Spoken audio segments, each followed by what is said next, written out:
Welcome to house of Raji dreams. So ఈరోజు beautiful dupatta painting హ్యాండ్తో ఎలా ఫ్రీ హ్యాండ్తో చేయటం చూపిస్తాను. సో మనకి ఈజీగా ఇంట్లోనే చేసుకోవచ్చు. మనం ఏ బోటిక్స్కో ఇలా ఇలా వెళ్ళేసి చేసుకునే అవసరం లేదు. ఫస్ట్ అయితే సబ్స్క్రైబ్ చేసుకోండి. సో వీడియో అయితే చూపించేస్తాను. సో నేను ఇది స్టెన్సిల్ యూస్ చేసుకొని పెయింటింగ్ చేస్తున్నాను అనమాట. ఫ్రీ హ్యాండ్తో అందరికీ రాకపోవచ్చు, స్టెన్సిల్తో అయితే ఫ్రీగా మనం ఈజీగా ఇంట్లో మనం చేసేసుకోవచ్చు అని చెప్పి చూపిస్తున్నాను. సో దీనికి నేను ఒక ఆర్గంజా దుపట్టా తీసుకున్నాను. స్టెన్సిల్ అనేది మనకి ఎక్కడైనా దొరుకుతుంది. అమెజాన్లో వీటిలో ఎక్కడైనా అవైలబుల్ ఉంది. మీషో, అమెజాన్, ఫ్లిప్కార్ట్ వీటిలో అవైలబుల్గా ఉంది.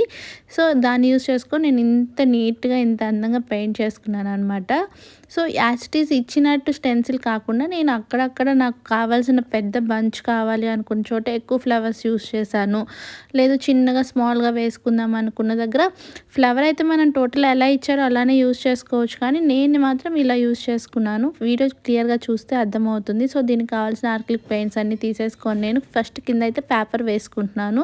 పేపర్ ఎందుకు అంటే కింద మనకి ఫ్లోర్ కానీ ఏదైనా వేరే క్లాత్ పెట్టుకున్నా కానీ దానికి అతుక్కోకుండా ఉండడానికి పేపర్ పెట్టుకున్నాను. నేను తీసుకున్న దుపట్టా ట్రాన్స్పరెంట్లో ఉంది కాబట్టి అది కింద ఖచ్చితంగా పెయింట్ అనేది కిందకి వెళ్తుంది. సో ఆ పెయింట్ అనేది కింద ఎక్కడ అతుక్కోకుండా ఉండాలి అని సో ఇలా చూపిస్తున్నాను కదా, దీంట్లో కింద అతుక్కుంది చూడండి అలా ఉంది. సో నేను ఆ పేపర్ని మళ్ళీ కొంచెం పక్కకు జరిపి వేరే వేరే ఫ్లవర్ వేసుకుంటున్నాను అనమాట. మళ్ళీ అదే పేపర్ మీద క్లాత్ పెట్టామనుకోండి అది డబుల్ కనిపించేస్తుంది. ఇట్లా పేపర్ అయితే మళ్ళీ చేంజ్ చేసుకుంటూ ఉంటాను నేనైతే మాత్రం. సో ఇట్లా పెట్టేసుకొని నాకు ఆ స్టెన్సిల్లో వచ్చిన దానికన్నా ఇంకా ఎక్కువ ఫ్లవర్స్ కావాలి ఒక బంచ్లో అనుకొని నేను కావాలని చెప్పి ఎక్కువ ఫ్లవర్స్ ఇంకా ఎక్కువ యూస్ చేస్తున్నాను. అక్కడైతే 2 ఫ్లవర్స్ వచ్చినాయి కదా, నేను 3 యూస్ చేసుకున్నాను అలా. సో నాకు కావాలి ఓన్ డిజైన్గా స్టెన్సిల్తోనే ఓన్ డిజైన్ చేసుకున్నాను అనమాట. సో దీని మీద పెయింట్ వేస్తున్నారు, స్టెన్సిల్ మీద పోతుందా అంటే ఈజీగా పోతుందండి. వాష్ చేసినా మన స్టెన్సిల్ మీద అతుక్కున్న కలర్ మొత్తం పోతుంది. సో అది మనకి ఏ ప్రాబ్లం ఉండదు. మళ్ళీ వేరే దానికి యూస్ చేసుకోవాలన్నా కూడా యూస్ చేసుకోవచ్చు. సో నేను ఇక్కడ పింక్, రెడ్, ఎల్లో యూస్ చేసుకొని ఫ్లవర్స్ అనేవి వేసుకుంటున్నాను. సో ఈజీగా అంటే చాలా ఈజీ ప్రాసెస్లో అయిపోతుంది. బట్ స్టెన్సిల్ అనేది మాత్రం కదలకుండా అయితే చూసుకోవాలి. అలా కదలకుండా ఉండాలి అంటే మాత్రం ఏదో ఒకటి పెట్టుకొనేసి దానికి స్టిఫ్గా ఉండేటట్టు పెట్టేసుకొని డ్రా చేసుకుంటే మాత్రం పర్ఫెక్ట్గా ఉన్న మోడలే మనకు వచ్చేస్తుంది. సో ఇక్కడ మనం వాటర్ అనేది కలపకూడదు పెయింటింగ్లో. అలా వాటర్ అనేది కలిపితే పెయింటింగ్ అనేది పక్కకి కారిపోవటం, జారిపోవటం అలా అవుతుంది. కాబట్టి వాటర్ ఎక్కువ యూస్ చేసుకోకుండా నేను ఇక్కడ డైరెక్ట్ పెయింటింగే తీసుకొని ఇట్లా లైట్గానే పెయింట్ చేస్తున్నాను అనమాట. అప్పుడు పర్ఫెక్ట్గా అనేది అది వస్తుందని చెప్పేసి నేను లైట్గానే పెయింట్ చేస్తున్నాను. ఇదంతా అయిపోయి నాకైతే మాత్రం పర్ఫెక్ట్గా వచ్చింది. సో ఇలా నేను నెంబర్ ఆఫ్ కలర్స్ యూజ్ చేస్తున్నా కాబట్టి చూడటానికి కూడా చాలా బాగుంది. బంచెస్కి ఏమో బ్రౌన్ కలర్ వేసేసి లీవ్స్కి ఏమో green colour and dark green, light green ఇలా డిఫరెంట్ వేసుకున్నాను అనమాట. చూడండి తీయంగానే ఎంత పర్ఫెక్ట్గా ఉందో. నేను దీనికి అవుట్లైన్ కూడా ఏం డ్రా చేయలేదు, అలానే బాగుంది అనిపించింది. సో ఇలానే దీనికి ఇంకాస్త పక్కన ఇంకో బంచ్ ఉంటే బాగుంటుందని చెప్పేసి వేరే ఫ్లవర్ తీసుకొని వేరే స్టెన్సిల్ తీసుకొని దాని పక్కన ఇంకో బంచ్ యాడ్ చేసుకుంటున్నాను. ఇలా నెంబర్ ఆఫ్ స్టెన్సిల్స్తో మనకు కావాల్సిన క్రియేషన్ మనం ఓన్గా చేసుకోవచ్చు.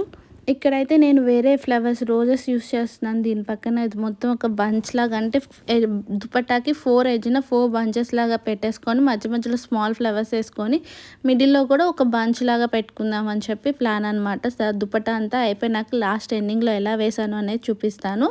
సో మొత్తం 4 ఎండ్స్ ఉంటాయి కదా దుపట్టాకి, 4 ఎండ్స్లో నేను ఇలా బంచెస్ లాగా యూస్ చేస్తున్నాను అనమాట. ఒకటేమో డార్క్ పింక్ వేసుకున్నాను, కొంచెం ఇదేంటి పీచ్ కలర్ అంటారు కదా ఆ కలర్ యూస్ చేసి ఇంకో ఫ్లవర్ వేసుకున్నాను. ఒకటేమో డార్క్ గ్రీన్ వేసాను, ఇంకోటి ఈ గ్రీన్ ఏమంటారు ఎమరాల్డ్ గ్రీన్ అంటారు కదా ఆ కలర్ యూస్ చేస్తున్నాను అనమాట లీవ్స్కి ఇక్కడ.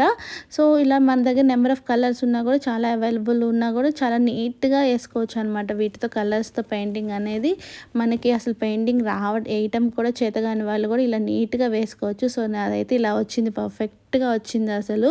సో కదలకుండా నేను దానికి అవుట్లైన్ కూడా ఏం డ్రా చేయట్లేదు. ఇంకో స్టెన్సిల్ తీసుకొని దానికి నేను ఒక కొమ్మ యాడ్ చేస్తున్నాను అనమాట. ఒక కొమ్మకి లీవ్స్, ఫ్లవర్స్ అలా అన్నీ ఉన్నాయి కదా, ఒక బంచ్ చెప్పాను కదా, ఒక బంచ్ని క్రియేట్ చేస్తున్నాను ఒక ఆ మూలన ఈ మూలన అని చెప్పేసి. సో అలా వేసుకుంటున్నాను అనమాట మొత్తం. సో మీకు కనుక నా వీడియోస్ నచ్చితే ఇంకా ఇలాంటివి చూడాలి అనుకుంటే మాత్రం ఫాలో చేసేయండి, సబ్స్క్రైబ్ చేయండి. డైలీ అప్డేట్స్ వస్తూనే ఉంటాయి, పెడుతూనే ఉంటాను. ఆల్రెడీ చాలా పోస్ట్ చేశాను కూడా ఇలాంటివి. సో నా వీడియో మొత్తం నా ఫీడ్లో చూస్తే చాలా వీడియోస్ ఉంటాయి, మీకు హెల్ప్ఫుల్గా ఉంటాయేమో అనుకుంటే సబ్స్క్రైబ్ చేసుకోండి. అండ్ ఇంకా వీడియోలోకొచ్చేస్తే ఈ వీడియో మొత్తం చూసినాక లాస్ట్‌లో నేనైతే దుపట్టా చూపిచ్చాను. ఎలా మొత్తం పెయింటింగ్ ఎలా చేసుకున్నాను అనేది లాస్ట్ వరకు చూస్తే కనిపిస్తుంది. Dupatta full painting video. కొంచెం స్లోగానే చూపిస్తున్నాను. ఎందుకంటే ప్రతిదీ ఎలా వేసుకున్నాను అని చెప్పి డీటెయిల్‌గా చూపించడానికి కొంచెం లెంతీ వీడియోనే పెట్టాను.